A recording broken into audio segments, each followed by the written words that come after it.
దయచేసి అర్థం చేసుకోండి, దయచేసి అర్థం చేసుకోండి. ఇంకా గట్టిగానా అరుస్తున్నాను?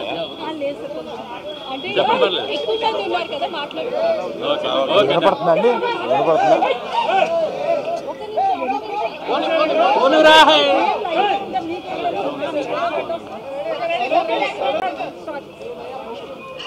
దయచేసి అర్థం చేసుకోండి. ఈ మీటింగ్కి ముందు లాయర్స్ మాట్లాడారు. మీరు క్వశ్చన్ అండ్ ఆన్సర్స్ అడిగినప్పుడు వారు అడిగే ప్రశ్నలకి మీరు చెప్పే సమాధానంలో ఏదైనా లీగల్ ప్రాబ్లం రావడానికి అన్ని అవకాశాలు ఉన్నాయి. దయచేసి మీరు మాట్లాడాలనుకుంది ఏంటో వారు చెప్పారు, ఆ మాట్లాడాలనుకుంది మాత్రమే మాట్లాడండి అని అన్నారు. ఇది మీ క్వశ్చన్స్ జాడ్జ్ చేయడానికి కాదు, దయచేసి అర్థం చేసుకోండి. It is an insistence from the lawyers not to answer the questions, not to take the questions, not to take the questions. Away part of the system. Just one clarity, Arvind garu, about no, let me, I wanted to tell something. Let me complete.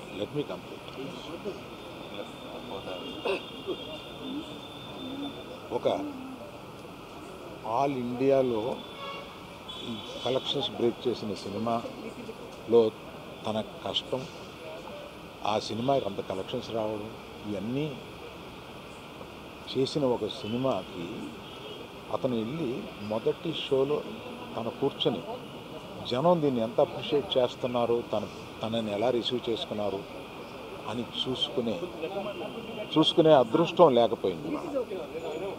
Because of an unfortunate incident he had to come back. ఆ తర్వాత ఒక తండ్రిగా నాకు ఇంత పెద్ద cinema తీసిన అతను last 2 వీక్స్గా ఈ గార్డెన్లో మూల కూర్చొని ఉంటున్నాడు.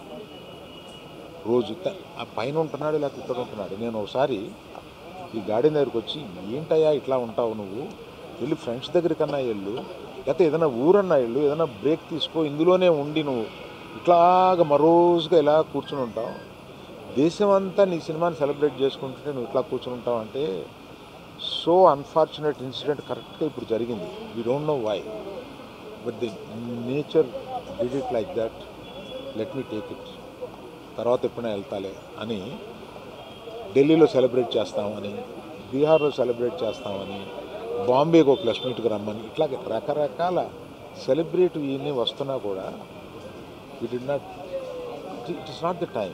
ఇట్ ఈస్ ఒక ఫ్యామిలీ, అందులో తన అభిమానుల ఫ్యామిలీలా అయిపోయినందువల్ల అతను చూస్తుంటే నాకే కడుపు తరుపుకుంటుంది.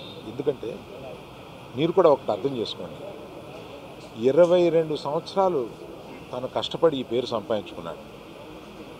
ఇది ఒక రోజుతో వచ్చింది కాదు, ఒక సినిమాతో వచ్చింది కాదు, ఒక ప్రెస్ మీట్తో వచ్చింది కాదు, ఒక ఇన్సిడెంట్తో వచ్చింది కాదు. ఇది క్రమక్రమంగా అతను బిల్డప్ చేసుకున్నాడు.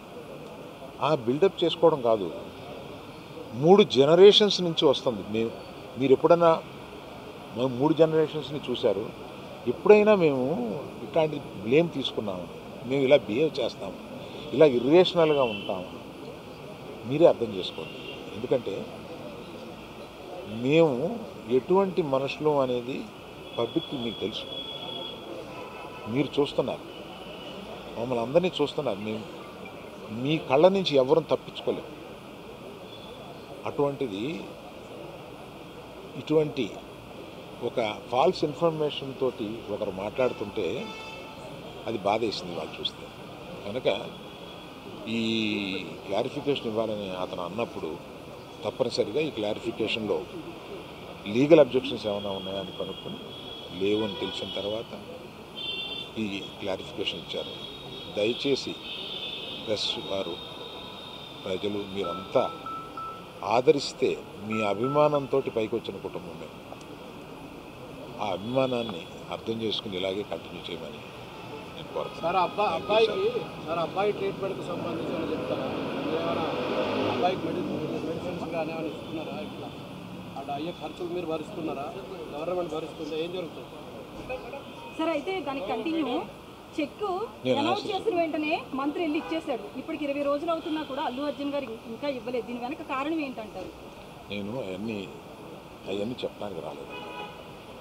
వ్యక్తిగతంగా నా బాధ ఏదో మాత్రమే చెప్పడానికి వచ్చాను. అవన్నీ ఇంకో ఇన్సిడెంట్లో చెప్తాను. ఎందుకంటే ఇందాక అర్జున్ చెప్పబోయి కూడా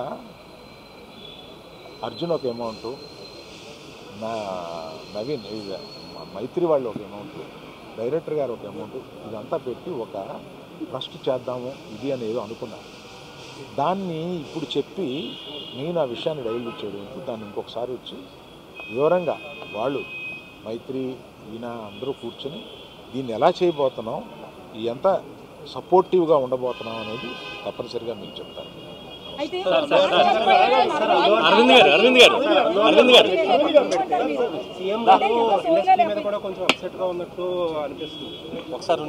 గారు one clarity about the case.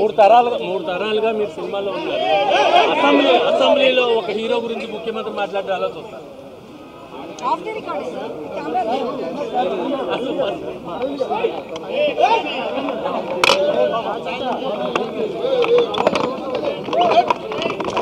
చలో